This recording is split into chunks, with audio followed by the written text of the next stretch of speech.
they feel like even if they have the better record right now, they're sort of the hunters and the Warriors are the hunted. Let's take a look at what makes them so good. And the thing about the Phoenix Suns is, like the Golden State Warriors, ball movement, player movement is key. Watch how many actions. Watch this, boom. DeAndre Ayton, one action against Chris Paul to start the play. Watch this, Chris Paul, dribble handoff, boom. Devin Booker surveys the defense. Watch this, boom, pass, Cam, boom, hops to DeAndre Ayton, who's not stuck on the post, who's third in the league in points in the paint. Now you turn the corner, another pass. You feed the big fella for the dunk. That's what they do. Their offense looks different because it is different. They're playing like a collegiate team in the NBA. You have the league's leader in assists. Look, not initiating offense right now. Boom, to Devin Booker. A guy that's a 25-point scorer, shooting 43% from the floor. Look, turns the corner, Greeny, kicks it back out, keep it popping.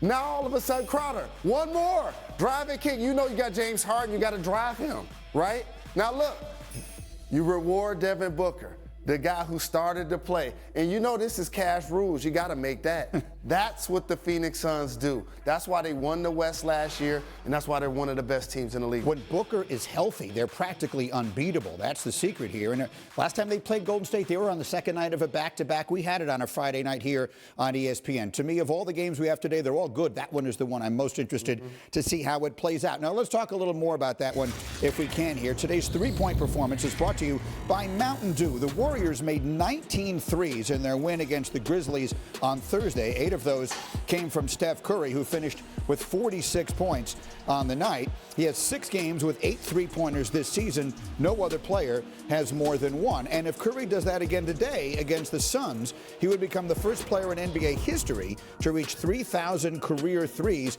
He is currently sitting 6 shy of hitting that milestone. And so the question becomes, which is the best team in the Western Conference? Is it Golden State or is it Phoenix? And Stephen A. Smith rejoins us here. We'll get that answer directly from him. Stephen A., who's the best in the West as we head into this big matchup tonight on ABC? Well, you know me. You know what I'm going to say. I'm going to say what I've been saying from day one. It's the Golden State Warriors. The Golden State Warriors are going to win the chip.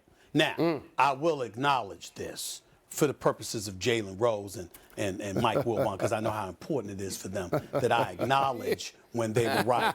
They told me don't sleep on the Phoenix Suns. And listen, I wondered whether or not last year was flukish. Not that CP3 was a fluke, not that Devin Booker was a fluke, but I just looked at their lack of depth, looked at some of their young guns. I said, you know what? Lakers should be better this year. Kawhi eventually will be back. We'll see what happens. But this is a really, really, really good team, the Phoenix Suns. Exceptionally well coached, exceptionally well led by Chris Paul. They ain't the Golden State Warriors. Not once Klay comes back. Not once James Wiseman comes back.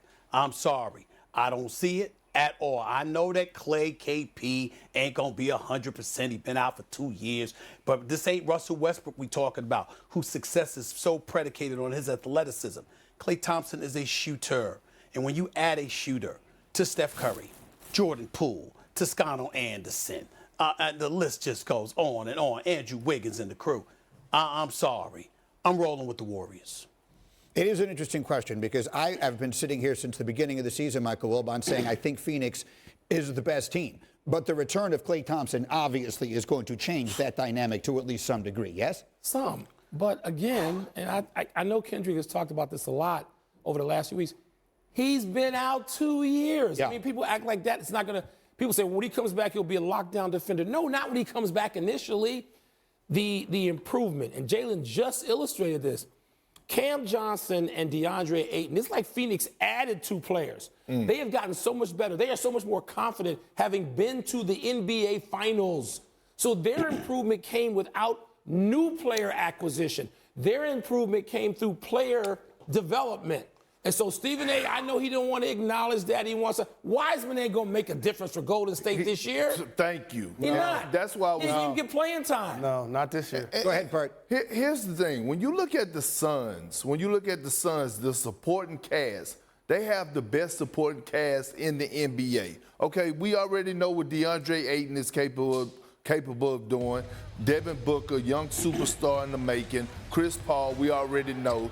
But when you look at Mikal Bridges, who's becoming one of the better two-way players in the game today, improving on the offensive end, defensively, could lock up anybody on the wing position. I mean, do you see how long his arms is? He's probably the only guy in the league that could stand up and tie his shoes, okay? And so when you look at the other unsung heroes, let's talk about JaVale McGee, bringing that championship pedigree and experience, and who has been playing well off the bench. Let's talk about Cam Payne. Let's talk about Landry Shamet. And most importantly, let's talk about Monty Williams. See, Stephen A., when I was telling you earlier about culture, the culture starts from the coaching. That's why the Brooklyn Nets don't have culture, because they have Steve Nash. But the Suns have culture because they have Monty Williams. And this is why I feel like they're the best team in the Western Conference and arguably the best team in the NBA. Stephen A., you're not getting a lot of support back here. I could care less. Don't mean anything to me. I stand by where I stand. Let me tell y'all something. This is hilarious to me because I would remind Wilbon and Jalen and Kendrick Perkins, Wiseman ain't going to do anything this year. Young brother, 7 feet tall. Eventually he comes back. What do we expect from him? He could give you something.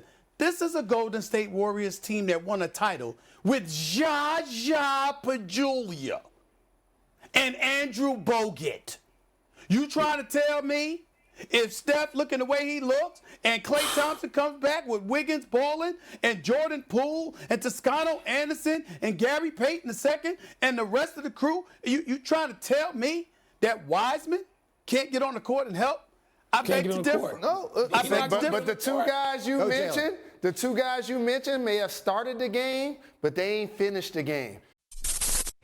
Thanks for watching ESPN on YouTube. For live streaming sports and premium content, subscribe to ESPN+.